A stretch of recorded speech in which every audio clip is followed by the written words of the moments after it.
فیض آباد دھرنا کیس سے متعلق نظر ثانی کی جو درخواستیں ہیں وہ واپس لینے پر خارج کر دی گئیں. پی ٹی آئی کی نظر ثانی کی درخواست بھی واپس لینے پر خارج کی گئی ہے اور سپریم کورٹ نے آج کی سماعت کا حکم نامہ بھی باقاعدہ طور پر جاری کر دیا ہے. جی ہاں، چیف جسٹس کی جانب سے کچھ ریمارکس بھی دیے گئے ہیں. حکومت نے سپریم کورٹ کے فیصلے کو سنجیدہ نہیں لیا. ابصار عالم نے کچھ شخصیات پر الزامات عائد کیے ہیں. اگر حکومت کمیشن قائم کرتی ہے تو تمام الزامات کمیشن کے سامنے رکھے جائیں گے. فیض آباد دھرنا کیس کے حوالے سے آپ کو بتا رہے ہیں آج کی سماعت کا حکم نامہ جاری ہو گیا اور حکومت نے سپریم کورٹ کے فیصلے کو سنجیدہ ہی نہیں لیا. چیف جسٹس کی جانب سے یہ ریمارکس دیے گئے ہیں. ابصار عالم نے کچھ شخصیات پر کچھ الزامات بھی عائد کر دیے ہیں. فیکٹ فائنڈنگ کمیٹی غیر قانونی ہے. ہم جاننا چاہتے ہیں کہ فیض آباد دھرنے کا اصل ماسٹر مائنڈ کون تھا. چیف جسٹس قاضی فائز عیسیٰ نے حکومت کی فیکٹ فائنڈنگ کمیٹی کو آنکھوں میں دھول جھونکنے کے مترادف قرار دے دیا ہے. انہوں نے ریمارکس دیے ہیں کہ آپ نے ٹی او آرز اتنے وسیع کر دیے ہیں کہ ہر کوئی بری ہو جائے گا. اربوں روپے کا نقصان ہوا مگر سرکار کو کوئی پرواہ ہی نہیں ہے. ٹی او آرز میں کہاں لکھا ہے کہ کون سے خصوصی واقعے کی انکوائری کرنی ہے. ہمارا کام حکم کرنا ہے, آپ کا کام اس پر عمل کرانا ہے. عدالتی فیصلے پر آج تک عمل کیوں نہیں کرایا گیا؟ ایک صاحب باہر سے امپورٹ ہوئے اور واپس چلے گئے. دھرنا اچانک نہیں ہوا, مینج کون کر رہا تھا اور ماسٹر مائنڈ کون تھا؟ کمیٹی کی رپورٹ میں کوئی دلچسپی نہیں ہے. چیف جسٹس کی جانب سے آج یہ ریمارکس دیے گئے ہیں. تو نظر ثانی کی درخواستیں دائر کرنے والوں کو اب یہ سمجھ آ رہی ہوگی کہ نظر ثانی کا معاملہ پتہ نہیں انٹرٹین ہوتا ہے نہیں ہوتا, لیکن البتہ اس فیصلے پر عمل درآمد کا معاملہ جو ہے وہ اس بیچ سے نکل آیا ہے. اور اگر وہ عمل درآمد سے متعلق رپورٹ مانگ لی گئی اور چیزوں کو پرسو کیا گیا تو پھر یقیناً مشکلات ہوں گی. خیر, سپریم کورٹ میں فیض آباد دھرنا نظر ثانی کیس کی سماعت کے دوران چیئرمین پیمرا سلیم بیگ بھی پیش ہوئے. چیف جسٹس نے ان کی سرزنش کر دی. چیئرمین پیمرا سے کہا اللہ آپ کو لمبی عمر دے, آپ کس سے ڈرتے ہیں؟ چیئرمین پیمرا سلیم بیگ نے جواب دیا صرف اللہ سے ڈرتے ہیں. چیف جسٹس نے ریمارکس دیتے ہوئے کہا کہ اگر ابصار عالم کے الزامات درست ہیں تو یہ معاملہ تو پھر وزارت دفاع سے متعلق ہے. فیکٹ فائنڈنگ کمیٹی کب قائم ہوئی؟ کمیٹی کے قیام کا نوٹیفیکیشن کہاں ہے اور رپورٹ کس کو دی گئی؟ جسٹس اطہر من اللہ نے کہا یہ کمیٹی کس نے قائم کی؟ کیا وفاقی حکومت کی منظوری لی گئی؟ انکوائری کمیشن ایکٹ کے خلاف اس کے تحت کمیشن جو قائم ہوا تھا وہ ایکٹ کے خلاف قائم ہوا تھا. چیف جسٹس نے ریمارکس دیے کہ ایسا نہیں ہوا تو یہ کمیٹی تشکیل کا حکم کاغذ کا ٹکڑا ہے. تو کمیٹی کی تشکیل کے معاملے کو لے کر اور ساتھ ہی ساتھ چیئرمین پیمرا کی تعیناتی سے متعلق بھی بات ہوئی کہ آپ اس وقت بھی تھے اب بھی تھے تو کیسے ہوا؟ تو انہوں نے کہا مجھے دوبارہ لگا دیا کہ اللہ آپ کو لمبی عمر دے. اچھا, چیف جسٹس کے ریمارک سے لگ رہا ہے آج خاصے وہ کچھ برہم بھی نظر آئے اور کچھ اہم سوالات بھی انہوں نے کیے.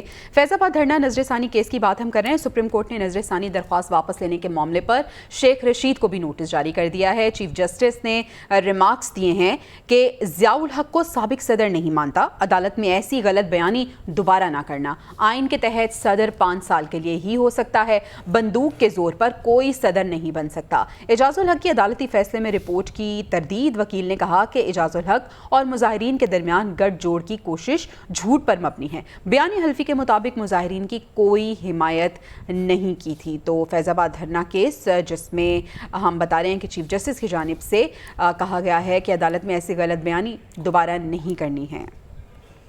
آج کے دن کی جو عدالتی کارروائی ہے اس کو ہم جان لیتے ہیں, ڈسکس کر لیتے ہیں. شبیہ نقوی ہمارے ساتھ موجود ہیں. شبیہ, بتائیے گا کیا تفصیل رہی اور آج کا جو حکم نامہ ہے اس میں مزید کیا کہا گیا ہے؟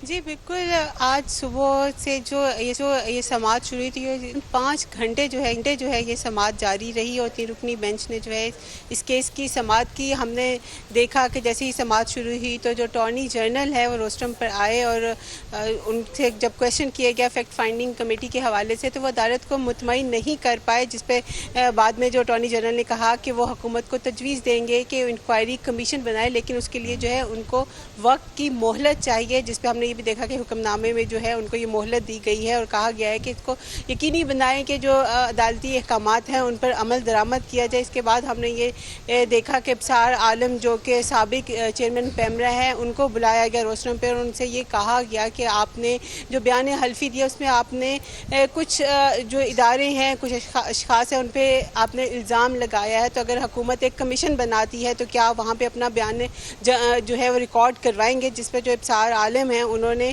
کلمہ پڑھتے ہوئے کہا کہ میں کسی سے نہیں ڈرتا اور میں بیان جو ہے وہاں پہ اپنا ریکارڈ کرواؤں گا، جس پر ان سے یہ بھی پوچھا گیا کہ جس شخص پر آپ نے الزام لگایا وہ بھی وہاں پر موجود ہوں گے، کیونکہ جرا کرنا ان کا حق ہے اور عدالت ون سائیڈڈ چیز جو ہے وہ فیصلہ نہیں کرتی ہے، دونوں فریقین کو سنا جاتا ہے، جس پہ ابصار عالم نے کہا کہ وہ اس کے لیے تیار ہیں۔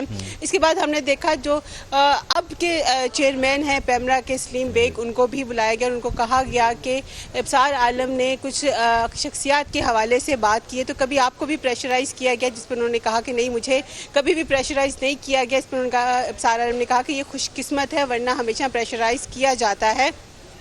اس پہ سلیم بیگ سے یہ بھی پوچھا گیا کہ سپریم کورٹ کے احکامات پر جو ہے وہ عمل نہیں کیا گیا، آپ نے کچھ احکامات جاری کرنے تھے جو کہ آپ نے نہیں کیے، تو کیا اب بھی آپ اوپر سے آرڈرز کے منتظر تھے؟ اور عدالت بار بار سلیم بیگ سے یہ پوچھتی رہی کہ وہ کون تھا جس کے کہنے پہ آپ نے نظر ثانی کی درخواست دائر کی، لیکن وہ عدالت کو مطمئن نہیں کر پائے، اور آخر میں جو ہے انہوں نے یہ کہا کہ میں نے خود یہ دائر کی ہے۔ اور اس کے بعد ہم نے یہ دیکھا کہ جو شیخ رشید ہیں ان کے وکیل جب آئے تو انہوں نے یہ کہا کہ ان کا شیخ رشید سے رابطہ نہیں ہو پا رہا، لیکن امان اللہ کنورانی یہ بتائیے کہ کی مجموعی ہدایت طور پر درخواستیں کتنی تھیں اور کتنی واپس ہو گئیں؟ باقی بھی ہیں کوئی یا ساری واپس ہو گئی ہیں نظر ثانی کی درخواست؟ جی بالکل 9 درخواستیں دائر کی گئی تھیں، درخواستیں جو ہیں وہ واپس کر لی گئی ہیں، اور ابھی جو ہے الیکشن کمیشن کی ہے، اس کے علاوہ پیمرا کی ہے، اور شیخ رشید والی جو درخواست ہے اس کو خارج نہیں کیا گیا، کیونکہ شیخ رشید کو ایک اور موقع دیا گیا ہے کہ وہ خود آئیں اور جو ہے اس درخواست کو پرسو کریں، لیکن اگر وہ اگلی پیشی پہ اگلی سماعت پہ نہیں آتے تو پھر ان کی درخواست بھی خارج کر دی جائے گی۔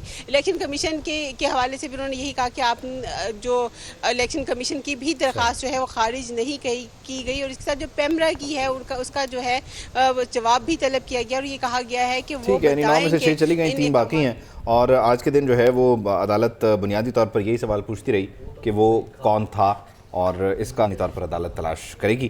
بہت شکریہ شبیہ نقوی، آپ ہمیں اپڈیٹ کریں گے۔